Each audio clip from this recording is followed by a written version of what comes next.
33. Stoic life lessons that will forever change how you think. Stoic bloom. What if the harshest truths about life are the ones that liberate you the most?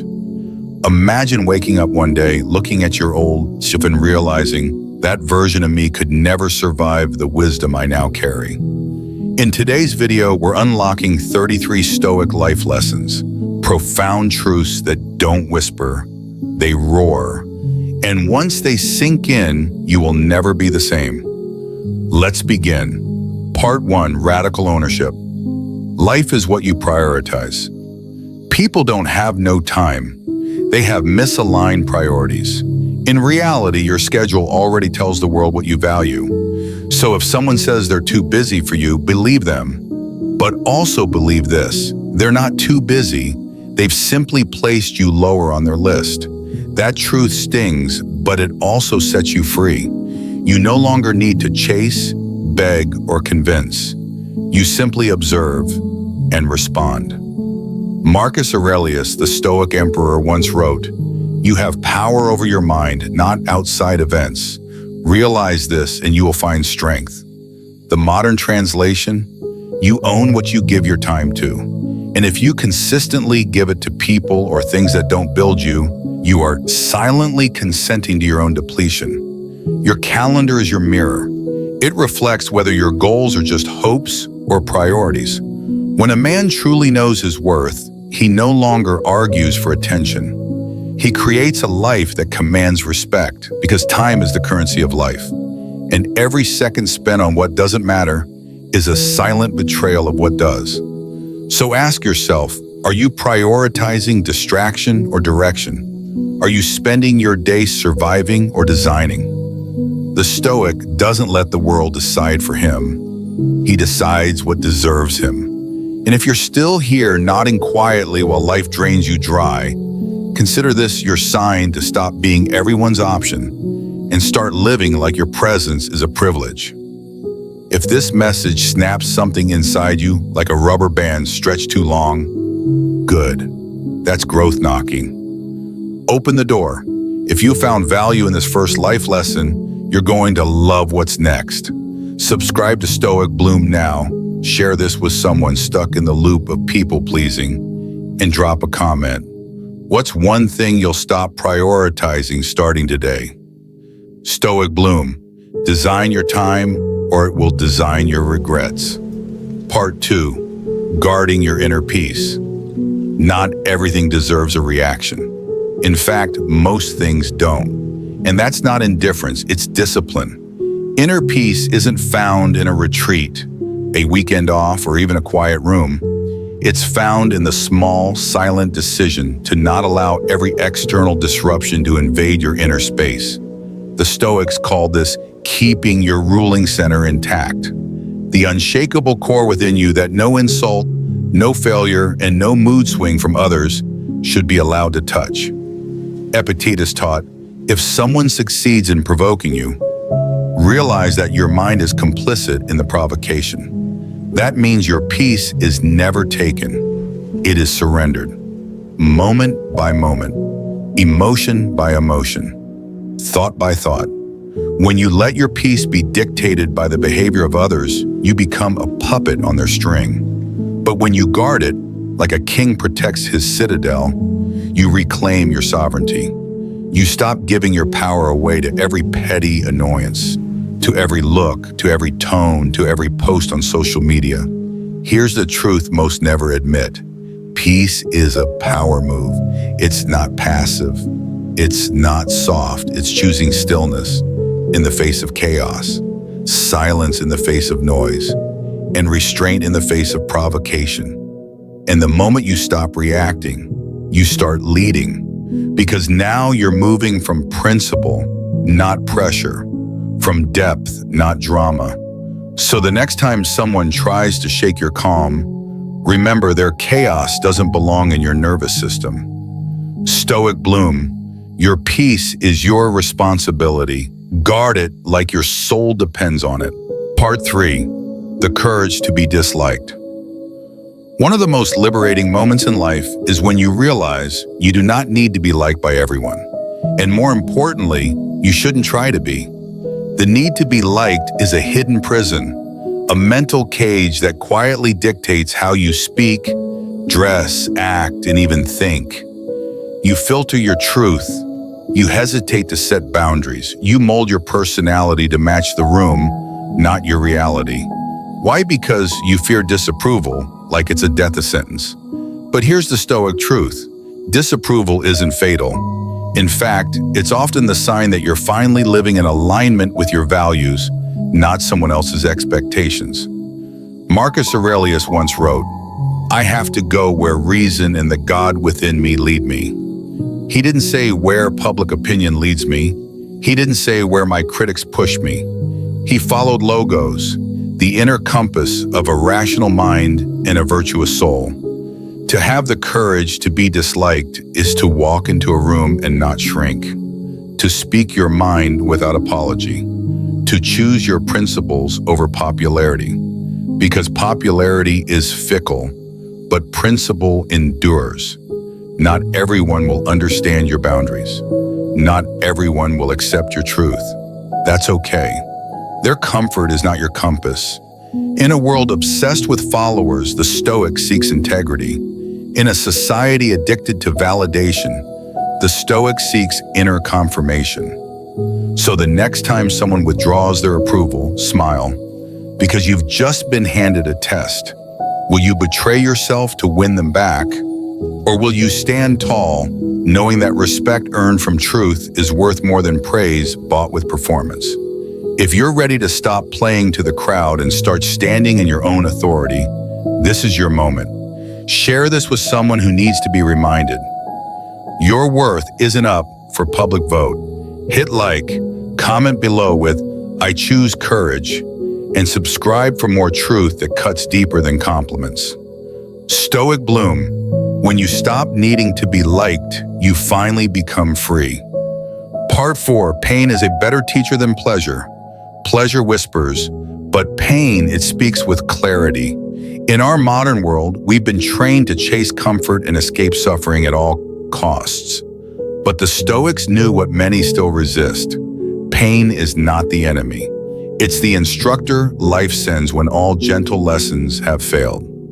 Seneca wrote, "A gem cannot be polished without friction, nor a man perfected without trials." Think about that. It's not ease that refines your character, but resistance. Not pleasure that shapes your strength, but pressure. Pain sharpens awareness. It exposes weakness. It burns away illusion. And it leaves behind a version of you that is leaner, truer, and more unshakable than before. Pleasure, on the other hand, is often a seductive fog. It lulls you into stagnation. It makes you forget the urgency of growth. It promises satisfaction, but rarely delivers purpose. Now, this isn't a call to seek suffering for its own sake. Stoicism isn't about martyrdom, but when pain arrives, and it will, it's an invitation to rise, not retreat. The next time life wounds you through heartbreak, failure, betrayal, or loss, ask, what is this trying to teach me? What part of me needs to grow through this? Don't numb the lesson. Don't run from it.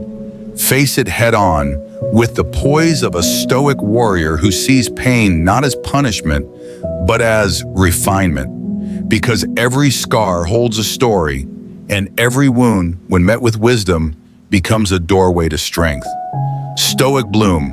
The fire that burns you today may be the same fire that forges you tomorrow. Part 5, detachment is a superpower. Attachment is the silent architect of your suffering. We cling to people, to outcomes, to identities we've outgrown.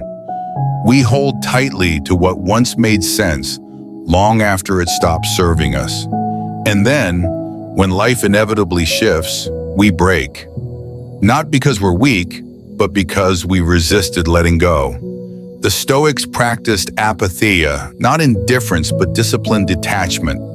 It's the inner power to love deeply without becoming enslaved, to work passionately without becoming obsessed, to care sincerely without collapsing when things change. Marcus Aurelius reminded himself, receive without pride, let go without attachment. That's not coldness, that's emotional sovereignty. Detachment doesn't mean you don't feel. It means you don't drown. You recognize that nothing external, no praise, possession, or person is truly yours to keep. And in that truth, you stop clutching. You start flowing. It's detachment that lets you remain calm when others panic. It's detachment that frees you from toxic cycles and emotional manipulation. It's detachment that gives you clarity when your heart wants to lie. So if you're exhausted from trying to control everything and everyone, step back, observe, breathe, let go. Because power doesn't come from how tightly you grip, but from how gracefully you release. And if this message pulled something deep inside you, don't just sit with it, move with it. Subscribe to Stoic Bloom for more truths that challenge and free you. Share this with someone who's tangled in emotional chaos. Drop a comment. What's one thing you're finally ready to release? Stoic Bloom, let go or be dragged. Part 6, reputation is a trap. We grow up believing that reputation is everything, that being liked, respected, admired, or at the very least approved of is the highest currency in life. But what if the Stoics were right? And all of that is a distraction. Epictetus put it bluntly, if you want to be happy, stop worrying about what others think of you. Because reputation, for all its glitter, is borrowed power. It doesn't belong to you. It exists entirely in the minds of others, built upon perceptions you can't control. Here's the trap. The more you chase a good reputation, the less authentic you become. You start editing yourself. You hold back your opinions. You dress not for function or expression, but to be seen. You say yes when you mean no. You apologize for being yourself. And in doing so, you trade truth for approval. Stoicism teaches that the only opinion that matters is your own, when it's aligned with reason, virtue, and inner integrity. You don't need to be admired to be free. You just need to be whole.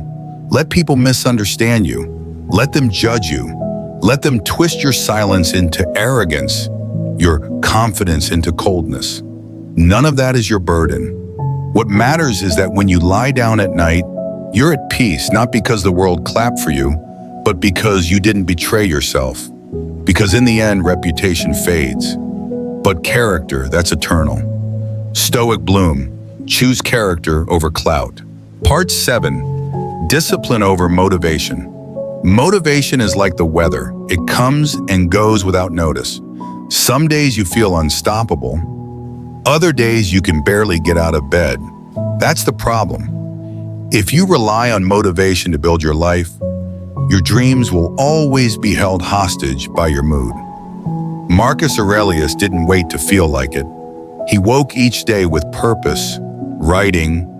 At dawn, when you have trouble getting out of bed, tell yourself, I am rising to do the work of a human being. That's not motivation talking, that's discipline. Discipline is showing up when it's boring, when it's hard, when nobody's watching. Discipline is quiet, consistent, and far more powerful than any burst of inspiration. It doesn't care how you feel, it only cares that you act. Most people think discipline is punishment, but the truth is, it's freedom. When you're disciplined, you're not a slave to your impulses. You don't wait for permission from your emotions. You lead yourself, regardless of circumstances. Discipline is what gets you out of bed at 5 a.m. when motivation hits snooze. It's what helps you write when the words don't come. It's what keeps you kind when others are cruel. So stop chasing motivation like a butterfly. Build habits, set structure, train your mind like a stoic soldier, calm, steady, immovable. And if this resonated with you, it's time to act, not scroll. Subscribe to Stoic Bloom for timeless tools to strengthen your inner life. Like this video if it reminded you of your power. Share it with someone who needs more grit than inspiration. And comment, what's one thing you'll commit to doing regardless of motivation? Stoic bloom, show up no matter how you feel.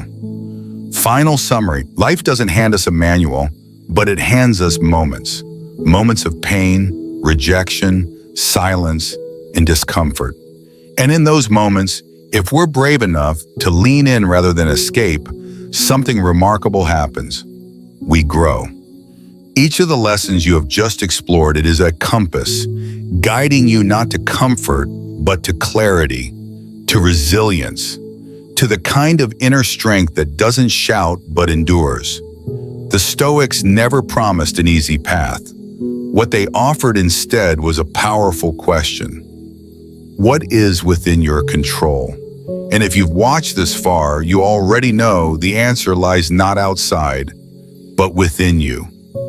Discipline over motivation, detachment over obsession, peace over approval. These aren't just quotes to remember, they are standards to live by. But growth is not a solo journey, it deepens when shared. So if this message stirred something within you, don't let it sit idle. Take action, subscribe to Stoic Bloom, not just for content, but for the community. Like this video if it gave you something real. Share it with someone who's standing at a crossroads, and comment below. Which life lesson are you ready to embody today?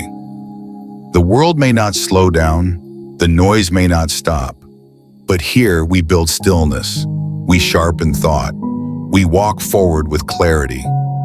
Stoic Bloom, master yourself, own your life.